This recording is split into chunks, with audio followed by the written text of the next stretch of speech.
Hi everyone, I'm very excited to be here with Angst to learn more about basically schizoid personality. So the first question is kind of just how would you describe schizoid personality? How would I describe it? I would describe it. Well, do you want a conventional description or do you want like my crackpot radical description? How about both? Okay, so a conventional description would be an individual that basically, um, suffers from things like anhedonia, avolition, meaning that they don't get much pleasure from a lot of activities, and also with avolition, they get started on activities and generally don't finish them or leave them half finished, or they lose motivation to complete things. Other negative symptoms associated with it are oftentimes things like anxiety or depression and stuff. Not always, it just varies from person to person. But the behavior is mostly about how much they isolate themselves. Generally, they stay away from people. They don't really actively seek out friends. They don't actively seek out partners, romantic or otherwise, or anything. And if they do, they usually are tumultuous to some degree because anytime they're any kind of intimate or someone attempts to get close to them, there's this feeling of sort of engulfment by the other person. These concerns with the obligations, social obligations. Essentially, it's always about like this kind of protection of one's autonomy to the point where it becomes, in many cases, sort of at least to a more disordered life in many cases, or a very stressful life in which they are constantly masking, pretending that they are very much fine with all the social happenings around them and engagements and relationships, when in fact they're not really getting anything out of any of it. So that leads to a lot of isolation and indifference also to praise and criticism because um, I'm not sure how you would care all that much about the praise and criticism of people that you can't connect to begin with. So there's that, and a variety of other things. As far as what I think, um, I kind of extend my armchair ideas. I am not I'm not a professional of any kind. The only thing I'm educated in is a master's in history. That's about it. That was a big mistake. But in any case, I believe that schizoids are people that are neurodivergent, born either autistic or ADHD or other things that we can get into if you decide. And then the trauma of being born into that world, plus whatever trauma, plus whatever sensitivities that person has, that they would go in that kind of more solitude, disassociative direction to defend themselves from the world feeling so overwhelming and difficult and painful often. And I believe that that is a significant part of what leads to the development of someone with schizoid personality disorder. Yeah, thank you very much for the answer. I kind of wanted to follow up on what you mentioned about praise and criticism. I would love to learn more about your own personal experience with praise and Mm-hmm. criticism and whether, for example, is praise uncomfortable? And if so, yeah, Sure. anything that you just Okay. Okay, so it depends again. It's like from Zoid to Zoid. Sometimes there's an aversion to it, to certain degrees of it. There's usually more of if there is an aversion, it's usually an aversion to praise. The insult part is more like it just indifferent or maybe annoyance at best.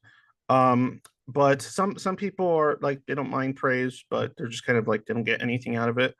In my case, I mostly just don't get anything out of it. Like if somebody tells me I did a really good job at something, um, I just I just don't really care. Like I don't understand what validating me for doing a good job is supposed to do for me. I understand what it does for people, but the only thing that feels validating is if the work I did accomplished the task required. So maybe a compliment of some kind or a statement of approval of the quality of the work itself or how effective it was is more useful because I can do something with that information, or critique of the work because then I can change things and so on, right? And that could be more useful.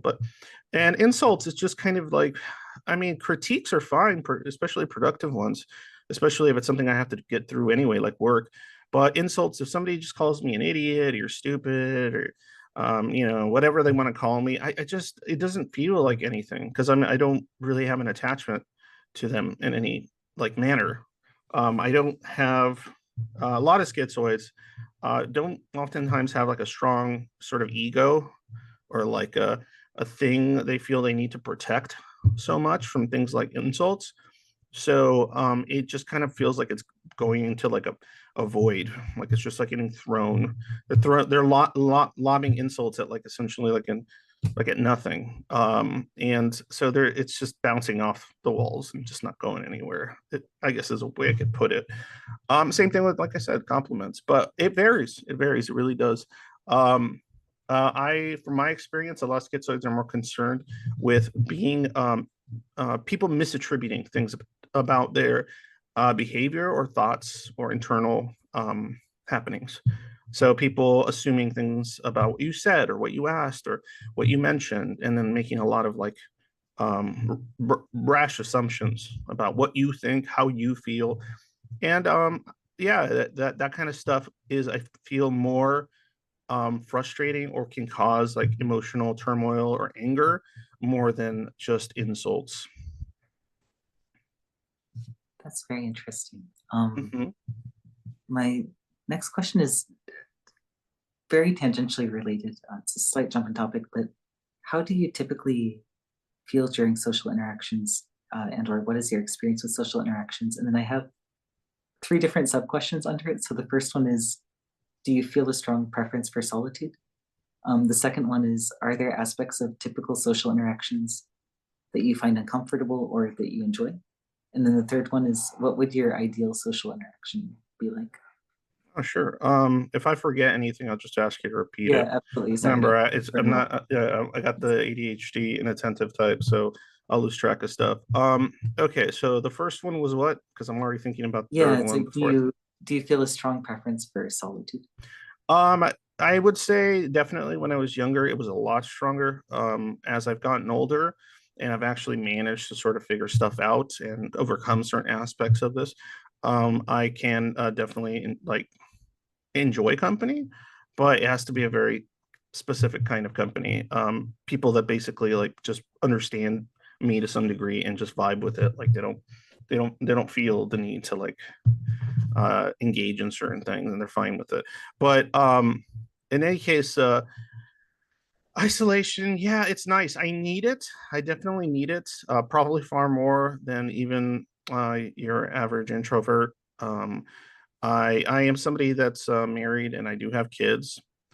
So obviously I have to make a lot of concessions there, but I'm fine with it because they're special people to me that I've actually managed to connect to. So that's more of like a something I'm willing to do and also enjoy. But also, even though they're my family and I love them very much, I can't do like day after day without a break of just pure isolation or uh, more like pure dedication to my like special interests, right? Like it doesn't have to necessarily be isolation. Like I'll still talk to people while I'm doing it about things that I'm interested in watching or talking about on Discord and stuff. But as far as like social obligation type feelings and things like that, like yeah, I need like a nice break, and that's what I spend most of my nights doing, just sort of playing video games and kind of doing my thing. Um, but yeah. I would say I do like it when I can get it very much. But when I was younger, it was nonstop. That it was like more just always isolated, like 90% of the time, getting invited to something, not wanting to go. Definitely. Yeah. What was the other parts of the question? Um, I'm terrible at are remembering there things. are there aspects of typical social interactions that you find uncomfortable or conversely that Oh, you kind of enjoy? well, yeah, I'm a bit of an oddball when it comes to Zoid stuff, and I think that's because a lot of times because of the ADHD and other aspects of me. So, funnily enough, I enjoy conversation, but if it's on whatever topic, it doesn't even have to be something as long as it's interesting or it's new, novel, right? I like novelty. So they're teaching me about something I don't know shit about. Like I like that. Or they're giving me a different perspective about something I do know about. or kind of know about, or they're showing me novelty, like, and things like that. Like, here's a new video, here's this new song, here's this thing that you haven't seen. Like, or I like showing people things like that. So that I enjoy those aspects of conversation, like kind of topic oriented. But anything beyond that, I get really bored really fast. And also like just it gets icky if people just want to, like, I don't know, just yammer on and on about what's going on in their life. And like, a lot of people, I feel like they'll talk about what's going on in their life, and then people will be like, oh yeah, I relate to that. And then they kind of engage with each other. But since I don't really relate to a lot of the stuff that people like have going on in their life and how they perceive it, I'm just like, in my mind, I just go, I have nothing to contribute to this conversation. And so you're like, your breath is being wasted on me, and my breath will be wasted on you. So there's just like literally no point. So can we just like talk about, I don't know, D&D or Warhammer or something, like, because then that's fine. But that leads us to its own problems, right? Which is, I like talking about my nerdy shit with people, but when you spend too much time with people, they start wanting more than just like talking about that. They start considering you a friend, someone that can confide in, someone that they feel an emotional connection to outside of the realm of interests, right? And so that's when it gets like funky, because then like if I don't contact them for like months, right? Because I got other shit I'm interested in doing, then that's considered like a weird like faux pas or something. Like it's like, oh, you haven't hit me up in months. Or if they contact me and I'm like, nah, not today, and I do that too many times or something, they get like hurt, or they think I don't like them anymore or something. It's like, okay, like what do you want me to do? Like I'm not gonna like be around you just because you want me around you. Like that's not good enough for me, I guess. And I'm hoping that's not good enough for them. Those are the kind of people I can hang out with. The people I do hang out with now, yeah, they'll like, I'm doing something. If they're interested, they'll engage with the other Zoids, right? And then if they lose interest, they go, this is yeah, I don't find this that interesting. I'm gonna dip out. And I'm like, yeah, cool. Later. And then they do. Zero emotional turmoil for me. People just leaving. I don't talk like my closest friends, I talk to them like once every 2 months or something, like because they don't need anything more, they don't need more than that too often, right? They just need a something once in a while. It's not the same with everyone, but yeah, like it's often the case. I don't know if there was stuff I missed, or I ramble, I'm a rambler, Oh so no, I like the rambles a lot. I think I was just finding it a lot of interesting. people don't The slow trust processor. Yeah. Um, yapping all yeah. day. I think it's kind of in a way, I think there's often the expectation that people have, at least in typical social norms, that relationships or friendships will always escalate over time or maintain a certain consistency. But I imagine there's probably something quite peaceful about not having to do that or having less pressure. Yeah, and I don't feel any like guilt like over like doing that, because it's like, okay, like I'm pretty upfront about it, right? Like I'm pretty Yeah, upfront. Like I'll say definitely. like, oh, I'm just into this, and I don't like start making them feel like, oh yeah, I really care about you and stuff, and then like we're friends, and then like I just like I'm secretly pretending, or I'm secretly pretending I like want to do that stuff, and then I'm just like quietly like ghosting them. Like some Zoids do that, and that's a problem. But yeah, it's something I think a lot of Zoids stop doing after they're like teen years and 20s. They kind of just stop, you know, masking as much. And the other ones never masked. They just went straight into hermit mode. Didn't Mm. bother. The last sub question was, what would your ideal social interaction be like? Oh yeah, I think I already said it. Yeah. To Okay. for the most part, but yeah, like just like what we're doing right now. This is a cool social interaction. You're interviewing me on a topic that I like discussing. You find it interesting, and then that's it. Like that's cool. This is a useful social interaction. So Awesome. I mean, you Introduction know, are also one of my favorite types of social interactions, so this works well. The next question is kind of a jump in topic, but in our previous meeting, you mentioned having a lot of existential questions at a young age, which I thought was really mhm. interesting. Also having a very vivid internal world. So would you be willing to describe this? And then also, are there resources that you wish had been available to you in terms of kind of grappling with existential questions? Stuff. Yeah, sure. Okay, so that kind of like, if I you don't mind me kind of detouring because it Yeah, sort of please. needs context. Yeah. I'm not autistic. A lot of the schizoids I talk to are autistic, but also a lot of the schizoids I've interacted with or I've seen on my well, I'll explain my stuff later, but I have a server and stuff. But they are something else. They are not their behavior, their preoccupations um are not what would be considered even remotely autistic, even like on a broader category. It's There is no actual term. The closest term I can think of that is in things like DSM and all that would be what's funny is another cluster A personality disorder, which is schizotypal, right? Just do a little cursory search on them. Basically, they don't really follow social customs very well. They have kind of an indifference to a lot of like things that are considered like they'll have their own moral or ethical system that's oftentimes very idiosyncratic and maybe their clothing is really idiosyncratic. Like basically everything about them is like very considered very idiosyncratic, but also they tend to have a preoccupation with like symbols and ideas and concepts and like a lot of abstract notions, right? While and I'm not speaking for everyone, but a lot of autistic people are more concentrated on the more concrete notions. That's where the coziness is, like that's where the intuitive world is for them. And I'm somebody that kind of lives in the abstract, like intuitively, and so a lot of the people like me have a lot of the difficulties that somebody that is neurodivergent in another fashion would have trying to engage with the world. That includes social things, so on and so forth, blah, blah, blah, blah. I forgot the original question. Let me get it. You give it to me so I get back on the rails here. Oh, yeah, I was wondering about Sorry. existential. Existential. There we go. Boom. When Yeah. I was a kid. Yeah.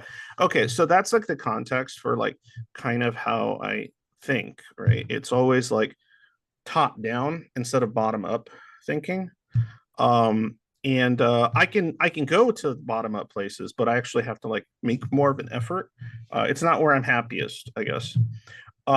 Any case, so when I was a kid, I was having a lot of these sorts of thoughts, right? I'm talking like real young. I'm 5, 6, 7 years old. I'm asking questions about the whys of the world all the time. I wasn't really that interested in the minutia of how things work, but I wanted to know why they worked at all, why they needed to work, why people cared that they worked, what any of it meant in some kind of grand schema or something. And so I had all these questions. I grew up Catholic. Obviously, that was a problem. I was asking too many questions. Some of those questions were like very much I guess heretical or something. And so and I wasn't doing it to be like a little edge lord, especially as a kid, maybe later as a teen. But as a kid, I was just genuinely innocently curious about so many things that I was supposed to take for granted about the world and the beliefs they were trying to instill in me. But it extended beyond the religious stuff. It was like at school, I would just be like, why do we have to learn about this? What am I going to do with this information? I'm not interested in it. I don't want to do this. And like, I want to think about this and I want to explore this. And I want to like be in my head and daydream about like all these other ideas and this book I read and the cool ideas that were in it, blah, blah, blah. And so that caused me a lot of trouble at school. I was asking too many questions, so on and so forth. That later developed into like existential problem, like because I kept asking these questions and I was getting older, and obviously the questions became more complex, and the answers I had sort of developed when I was younger weren't really like sticking anymore because things just got more complicated.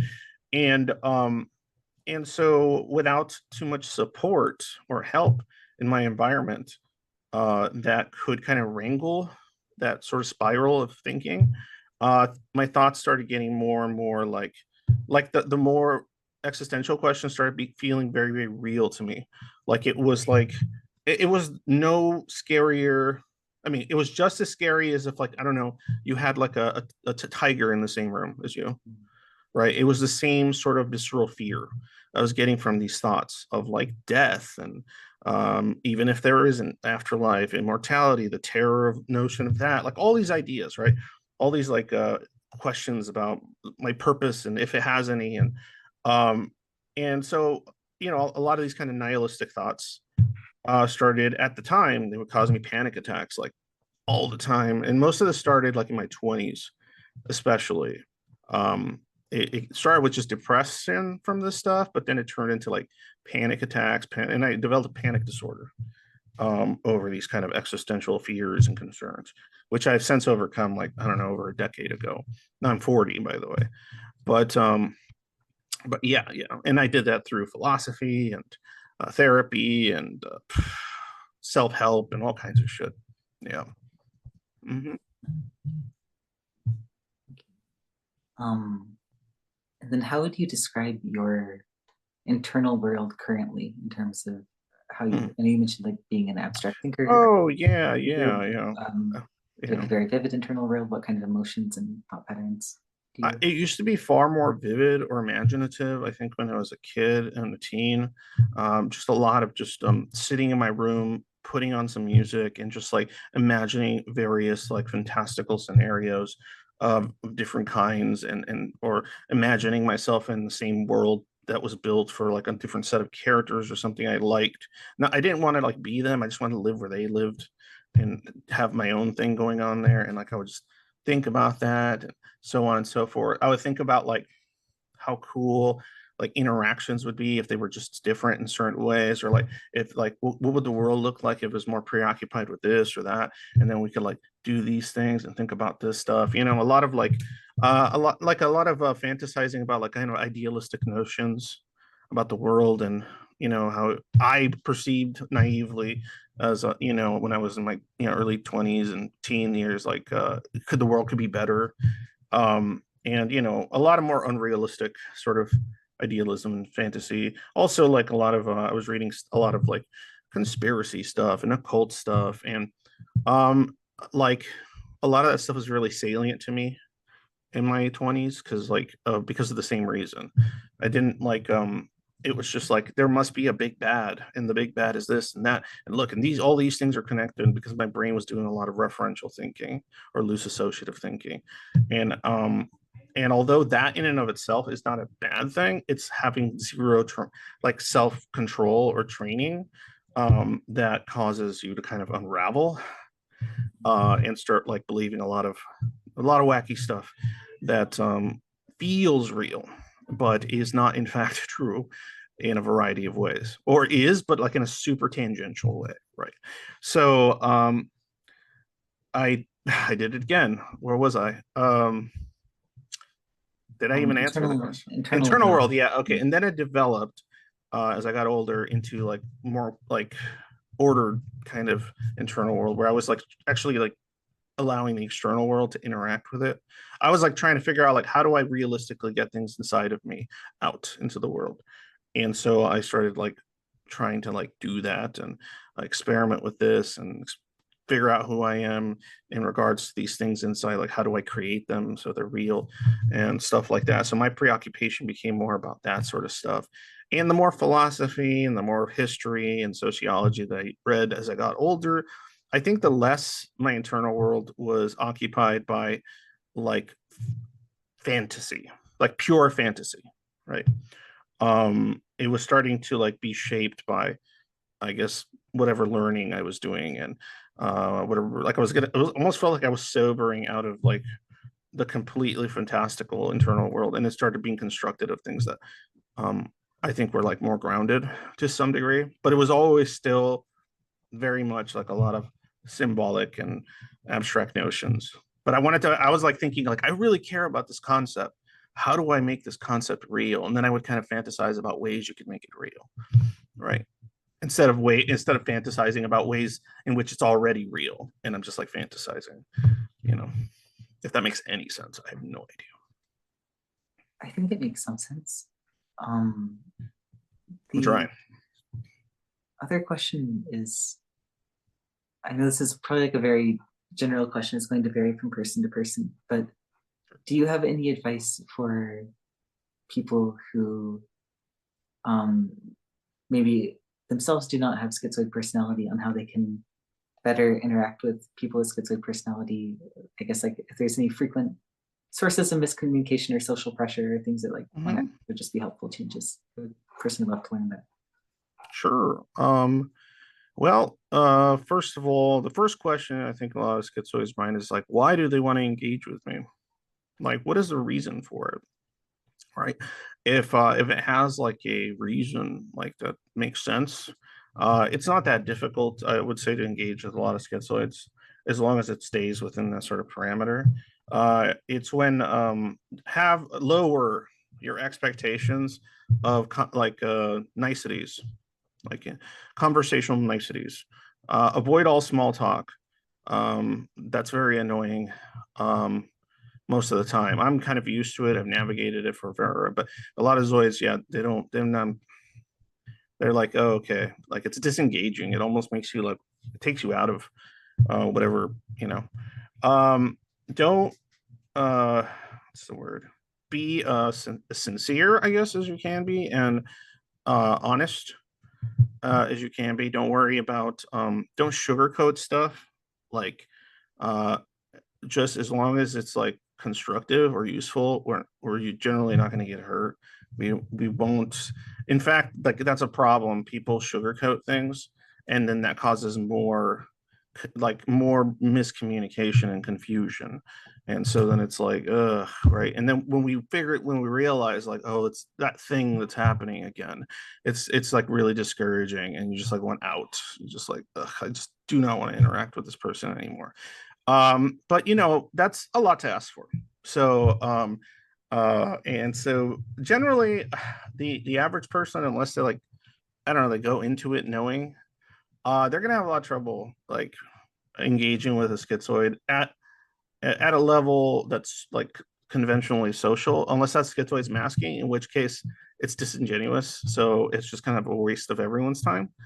Um, but the people I would say, and I don't know, I can't, like I said, I can only speak for myself in many cases, is I have an easier time talking to like neurodivergent people. Uh, what I call schizospec people like me and autistic people are so much easier to talk to, because of it's almost like there's no language barrier when it comes to like social stuff. Like the stuff I don't care about messing around with, they usually kind of don't either. And I don't know, it just makes conversation really easy. Um, and a lot of the weird hoops you have to jump through aren't quite there, because like if I tell an autistic friend, if I say, hey, I don't really find that particular thing interesting. Like the reaction general will be like, "Oh, okay, well we don't have to do that," or it'll be like, "Oh, okay, well I'm gonna do that. If you want to do something different, like so then parallel play is like a okay thing, you know." Um, they could be playing their game and I'm playing my game, and maybe we're having a conversation about something we mutually have an interest in, and that's fine. It doesn't have to be an activity we both have to do together, things like that in some consistent way. So stuff like that. I would say. I don't know. I guess I would tell. I know this is ridiculous. I would just tell if it's a near typical person, what I would be like, just pretend you're more autistic, and we'll probably have an easier time. Like just if you have autistic friends, kind of try to like put yourself in the headset, and you'll probably be able to communicate with us a lot better. But it's just easier. It's just easier. Yeah, it almost sounds like some extended version of the double empathy gap. That's Yeah, it is kind of like that. Yeah. um, Just I don't know. I just find it really easy, a lot easier. the next question is also a jump, but do you feel like I think you mentioned earlier kind of your theory about how schizotypal, sorry, not schizotypal, how schizoid personality develops. Do Mhm. you personally feel like you developed it at a specific point, or is it something that you feel has been part of your kind of entire life's memory? And if it did develop, was it kind of sudden or gradual? Well, I think the one thing that was like there from the start was and this is in the literature too, but the sensitivity, being a sensitive child, right? when I'm little, and then that sensitivity becoming too much, overwhelming, distressing. I remember even as a child, I had a lot of anxiety, right? I was like laying in bed, and I've told a few people these stories. I was like laying in bed thinking about stuff like the sky. It's like there could be anything out there. Like, what if one of those things out there comes and takes me? And I would like sit there and I would like contemplate it, and I would like have trouble sleeping, and then like, or I would think about, I don't know, what if this happens, or what if this means out, or like what if none of this is real, and like, oh my gosh. And so I would have like these little kind of very little thoughts even as a kid. And so I would go to mom and dad and try to explain to them why I'm scared, and didn't make any sense. And so that sensitivity was always present. I think it's very present in a lot of schizoid people when they were children, like little, right? I'm talking like pre-adolescent, and a little bit beyond. But then, um, you kind of start, if you have that predilection, you start sort of disassociating. That's what I did, right? I started kind of disconnecting from my external world, spending more time inside my internal world and inside physically, and doing the bare minimum to get through the external world so I could return back to my thoughts, because my thoughts were the only place where anything made sense, or I could engage with any kind of feeling of emotionality or whatever safely and comfortably, right? And essentially, after like, you go through years of feeling like you can't communicate with people, you get shut down. You cause problems by saying what you think about anything. It and so on. The disassociation gets worse and worse. And then by the time I was like a teenager, I was just like misanthropic as hell. And um, I just like felt like I hated being around people. I hated going to school. I hated all the things that people were preoccupied with, like making friends and having girlfriends and boyfriends, and all this other stuff that's like always like, you know, people making assumptions, gossiping, cliques of people, status between like, these people are popular and these people are not, and things of that nature that didn't make sense to me. I just like actively hated it at that time. And I think that made me more like depressed, bitter, and also just disengaged with the world. By the time, yeah, in 20s, it just got kind of there, and I got more numb and numb and numb and numb.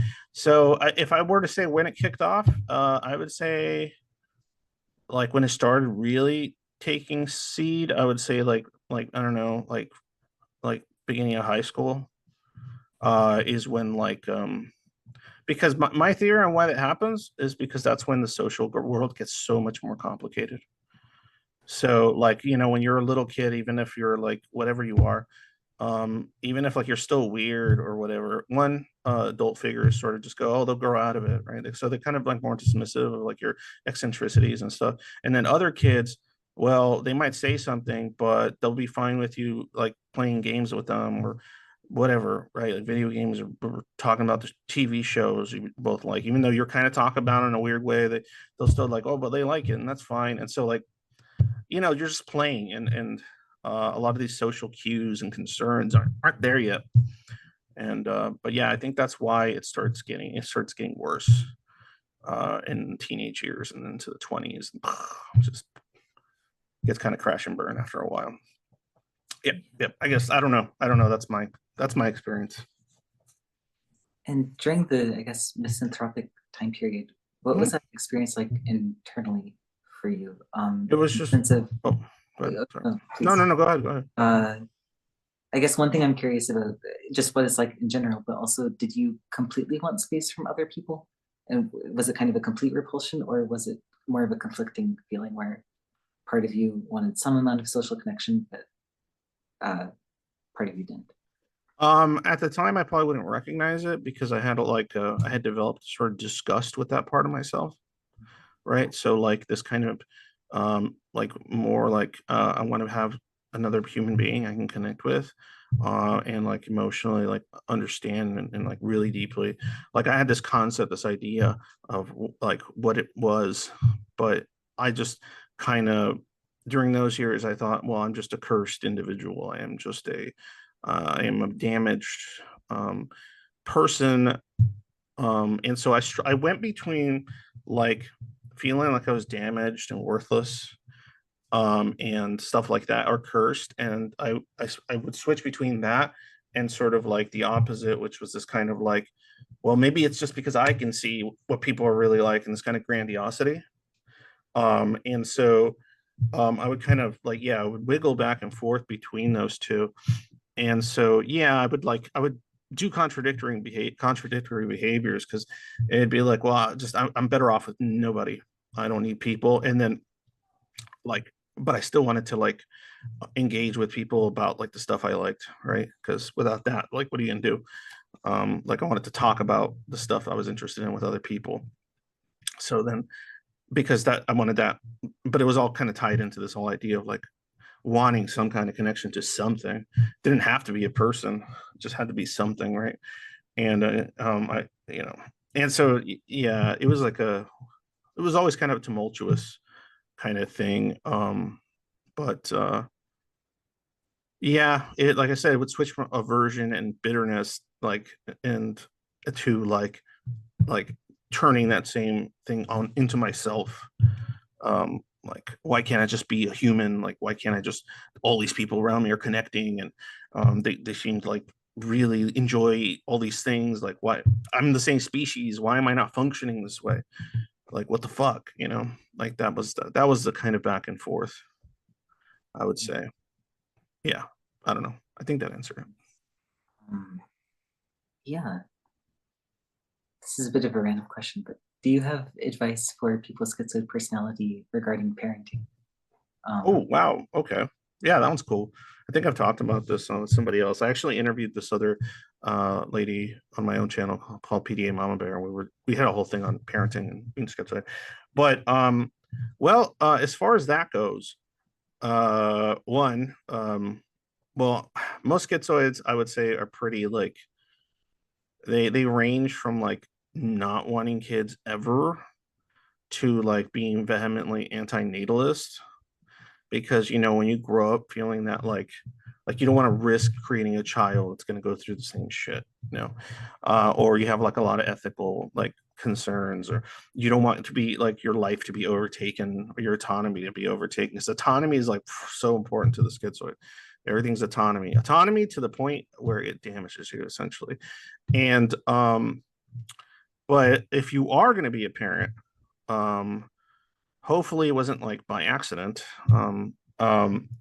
But if you decide to have a child and you manage to find someone you can connect to, and you decided, that one special person you might have been able to find, and you go like, I want to have children with them or whatever. Um, my advice is, um, start thinking about the things that you would have wished you had as a child in your parents, right? Because there, in my opinion, there's a good chance if you're schizoid having a kid, you're gonna have you're probably gonna have a different kind of kid a little bit. Because like as I said, I think my idea is that most schizoids are ADHD or autistic or something like that. So you're probably gonna, and so like you want to think ahead of that, and then you also want to think about how now your existence isn't the only one you have to be preoccupied with. You now share part of yourself with something essentially a being you created. So you have to be able to make that sacrifice. If you're not willing to, in any capacity, do not have children. Do not. You will just harm them. But and even if you're not actually harming them, just like neglect or something, right? And you don't want to have kids and resent them. That's awful. So yeah, just be mentally, philosophically, whatever you're into, prepared for that notion. And if it still feels good, it feels right, then you can take that step. And for me, one of my biggest fears, and I think I've heard this from other zoids that are parents, one of my biggest fears is I was going to have my kid and then I was going to feel nothing for my child, right? Or I wasn't going to feel that connection that everyone talks about or whatever, right? So two things I've noticed can happen, right? You might just like feel it immediately, like this, I need this life, like I have to protect, right? So you might initially feel like just protect, like a duty, right? To this life you created. And for some of us, like the feeling of connection comes a lot faster, but for others, Zoids I've talked to, they won't start really feeling like emotionally connected to their child until they're able to communicate with them to some like in some rudimentary degree, right? Because then it stops just being a little baby that just doesn't do anything to you start seeing a thinking breathe like a thinking experiencing little human, and you see this little blank slate little human almost. I don't believe in blank slate, but you know what I mean. And you see this innocence and the sincerity, and you're like, I need to like you start feeling this kind of connection to them, this love, um, if you will, and stuff like that. That was my experience and the experience of a few other schizoid parents I've heard. Um, yeah. But I don't know. I don't know if I don't really have any conventional advice for this. It's just it's going to be a ride, and I hope it's a good one. And that's it. I mean, Yeah. Yeah, I feel like that sums up parenting in general as well. yeah, I I'm mean, sure there's yeah, like just some like additional. my advice is don't fuck up your kid. Like, Yeah. how about that? Like, I mean, like that's literally my advice. Um, and then what general observations do you have about schizoid personality? I know you've talked with many other people with schizoid personality and have a Discord. Are there kind of common themes that you see from that, or are there any traits that you of schizoid personality that you've observed that you feel are less commonly recognized in conventional Oh yeah, treatments? Yeah, sure. There's a lot of there's a lot of notions that people believe because of the literature or just the more like the Wikipedia page or something that in my opinion are kind of bullshit. Like this idea that, oh, the schizoid has absolutely no interest in engaging with other people. It's like it's more like we have no interest in engaging with other people based on the parameters that people generally engage or with, right? Like there's just a aversion to that because it's like I don't want to engage with people in this way that you're supposed to engage with people because that's not how I engage. And so there's a difference there, right? Between real, like, you know what I'm saying? There's like a huge yeah, difference between absolutely. I just want to stay away from people. I have no interest Yeah, in people at all. To like, well, if people were less like this, maybe I would have some kind of interest, but it just causes me a lot more stress and so on than I want in my life. So, that's like a notion I would say. Another one is this idea that like a schizoid is like fine in whatever kind of like bare minimum socioeconomic status that they're in. Like they'll just like, a lot of times it's like, oh, they'll keep the same job forever and they won't care about moving up because they don't really care about status all that much, right? Or maybe if they do, it's just to get another bigger check so that they can like buy more of the stuff that they're interested in, if it's that, um, or whatever. But it's this idea that they're like, oh, well, as long as I have food in my fridge and blah blah blah, like that's good enough. And I have no interest in moving up or in the world in any capacity. And it's the same thing. It's like, well, yeah, you don't have a lot of schizoids don't have an interest in moving up in a world that they don't find they can connect to or relate to.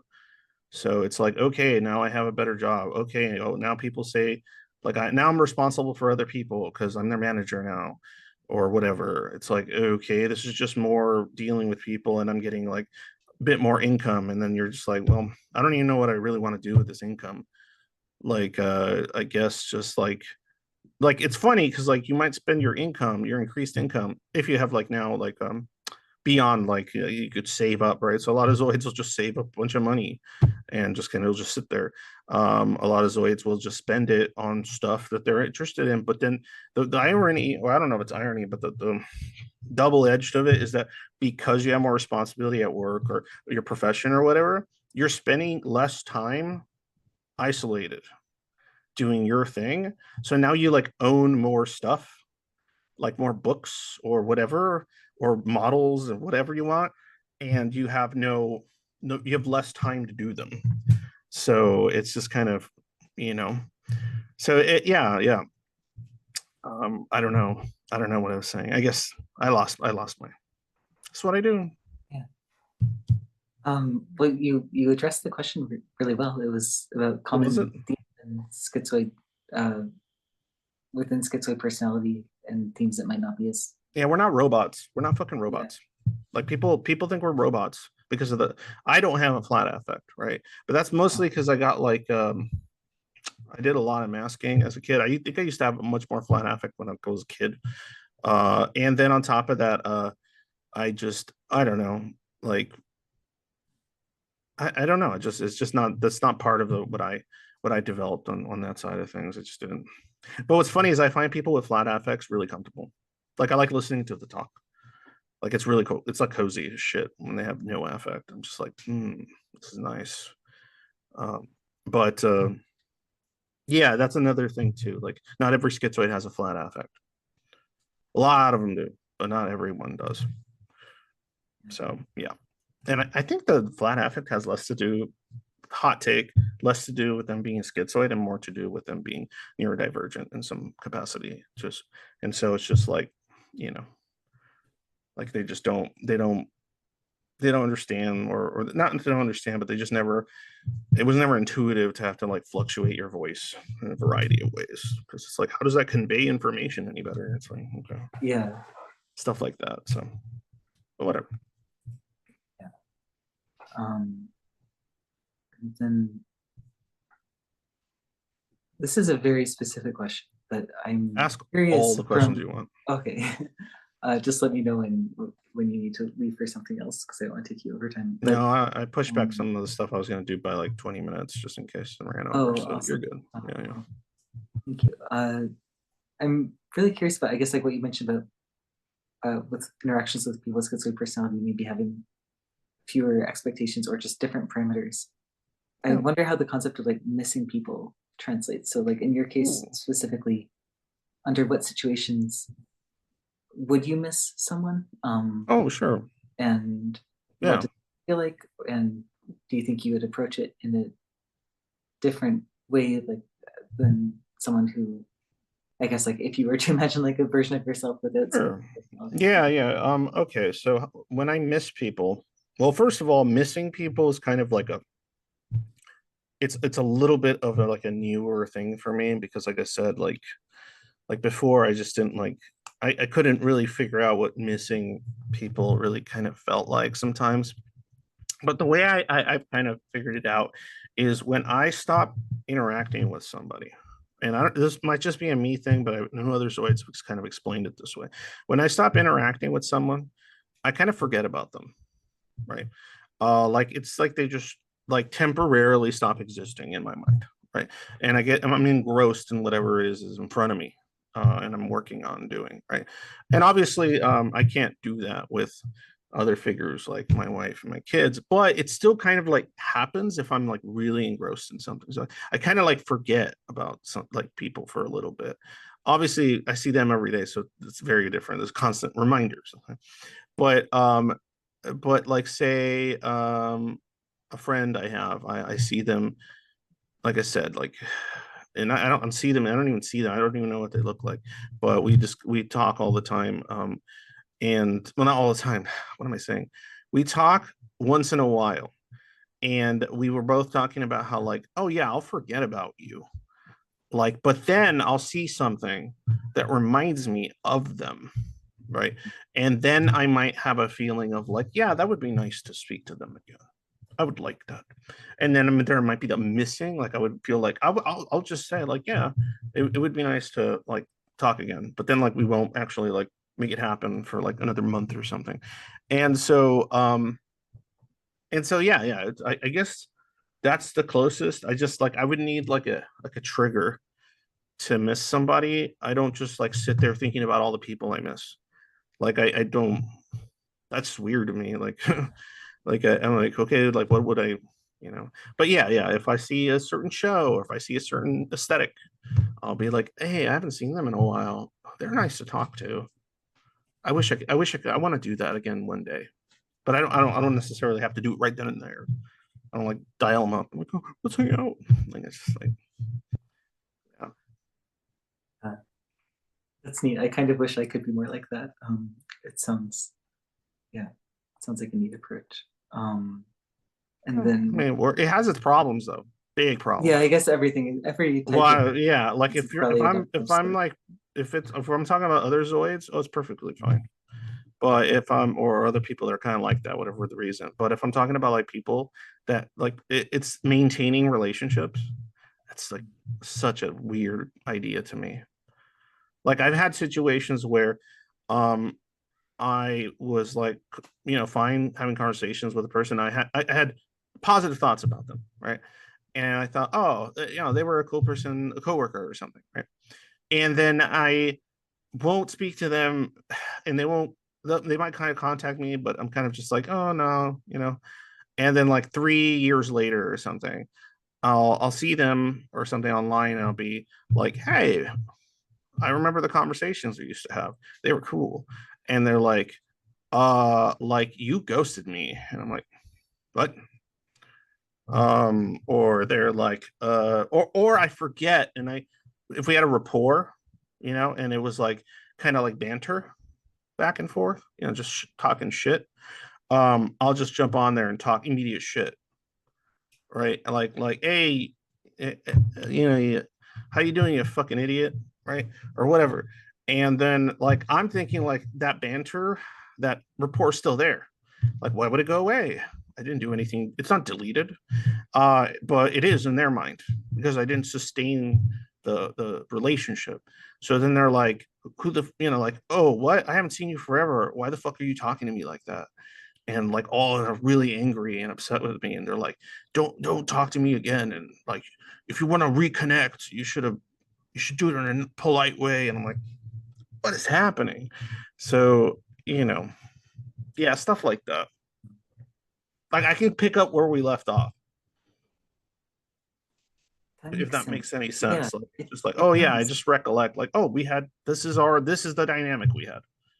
But Yeah, and then that's it. But yeah, it and doesn't work for most people. I'm curious now, like I guess naively what comes to mind is like someone just asking you very directly, but if someone feels like you're ghosting them and they don't know if you're actually ghosting them or if you're just busy or not interested or like don't need that frequency of interaction, how can they Mm-hmm. tell the difference? Like should they just ask you directly? Or um how can they tell the difference? yeah. No, asking directly is probably a bad idea. Oh, okay. Only because like if you ask, then there's going to be like, oh no, the thing is happening again. They're getting needy or something, and I can't like. It's not like, oh, they're awful for being needy. It's more like, or they're awful for need, but it's more like I can't give them what they need again. Like this is going to be one of those things again. But what's funny is like if you meet somebody you think is a Zoid or schizoid because other aspects of their life, they're like this with all kinds of people, not just like you specifically or something. um the best thing you can do to maintain that connection, even if they're not that connected to you to the same level you might be with them, just just leave them alone. Like, and like if they roll back into your life at some point, and you're in the mood, just remember like, uh they're it's going to be, maybe it's going to be to them like, oh, hey, got person I haven't talked to in 2 years, remember, have you been watching that TV show we always talked about? I have ideas regarding it, and blah blah blah. And then it's like, so if they do that, that's your choice. You can be like, I can't have that kind of a relationship with anybody. I mean, like, it doesn't work for me. Then, but then yeah, and they won't be hurt. They won't be hurt if you like just don't answer them back because you're like, no, I can't be friends with somebody like that. Like, just don't answer them back. They'll just move on. Like, they'll just be like, I hope they're okay, and then that's it.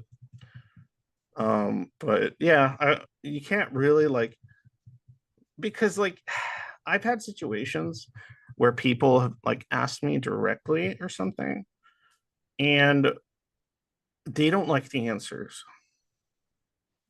Like they can't. A lot of people, a lot of normal folks or whatever, they can't really conceptualize this idea. Like, they think I'm like doing some weird runaround way of getting rid of them, right? Like they're thinking like, oh, they're just trying to spare my feelings, and in reality, they just don't like being around me anymore, and all this sort of stuff. Um, Sorry if there's noise in the background. My daughter. But in any case, they yeah, that's kind of like, I don't know. I guess that's way, like, I don't know. If that's not for you, just don't be friends. Don't try to be friends with anybody that's schizoid, because that's just not gonna work out. Like, but if you like to have like this person you see, like pretend like you're in a dystopia where you guys got separated or something, and like a zombie apocalypse or something, and then like you talk to each other on occasion over ham radio because the weather is just so crazy, and like so sometimes like you can never talk to them, but on occasion like it'll register and you're like, hello, hello, oh hey, how you doing? It's been like 3 years. Like think about it like that, and then like it'll be cool, I think. Yeah, that's awesome. Yeah. And then the last question is just kind of a very general one, but is there anything that you'd like to add that I haven't asked about?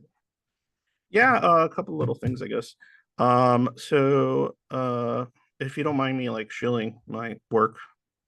Yeah, I think that's fine. Okay, cool. Because that's kind of like Yeah, my whole deal is like, what I remember I told you transparently, like I'm literally yeah, using this as a vehicle yeah, to find other Zoids that may need help. yeah, So, yeah. I have a YouTube channel. I stream a few times a week, like twice usually. I talk about Zoid stuff, or I also ramble about my own, oftentimes idiosyncratic or um, uh, unpopular opinions on things. And I also have a server. It's called the Zoid Void. You can join it. Basically, we vet it. You go in there, you do the application. Me and my mods have a pretty good. We've been like working together, thinking about stuff for like a long time. So we have a pretty good understanding of like the types of the way the questions are going to be answered, and so it keeps the place really chill. Really kind of like full of people. I like to call it an autonomous collective, more than like a community in a lot of ways. Um, and so then you get in there, and then we have a bunch of channels in there, and you can discuss stuff, whatever you're interested in this kind of setting, where you know people aren't going to get all attached to you like crazy, or there's not going to be all these like little like in and out groups that a lot of servers may have. It's like, oh, these people are already friends, and like so you try to if you try to interact with them, it's like, oh, who's this person? We don't know this person. Like that kind of stuff is just like, um. So yeah, and also you can talk to people that may be closer to you, and that's a key thing. And this is why I do it, is because I've noticed that the more people I engage with that have that kind of dynamic as far as like connect or interaction or whatever relationships go, the more I see a willingness to actually meet again more often. But because there's no pretense, right? So then it's like, oh, they're hanging out. Like I've seen people that'll hang out for like a whole week, like every night, and then just not hang out for months, and then I'll see them again talking. And it's like, so yeah, like it's that actually builds like a certain type of comfort that I've noticed. I know a lot of Zoids out there that probably never done it. They're just like, oh god, and that's okay, because you can join the server and just lurk. And 85% of the people on the server lurk, and I guess it's the largest collective of schizoids on planet Earth at this point. Which there's not many of us, so it's not saying much, but I'm trying. But yeah, yep, I advocate for schizoid stuff. I advocate for neurodivergency stuff, metacognitive stuff, and all kinds of shit. So yeah, check me out, Schizoid Angst. Hopefully, if you can provide a link in the description or something, I don't know. Yeah, I That, know what your YouTube channel is. there you go. Just throw And it on there. okay, That would cool. be awesome. Yeah, Yeah, of course. Yeah, well, I found this really interesting, and I really appreciate you taking the time to share your experience and sure. your And resources. I appreciate you giving me a platform in which I can maybe reach out to a few people that could use this sort of stuff, right? Yeah. And So, educating people on it. Yeah, and the stop recording button is somewhere. Buttons are so much smaller than my you should keyboard. leave it. You should leave it in there.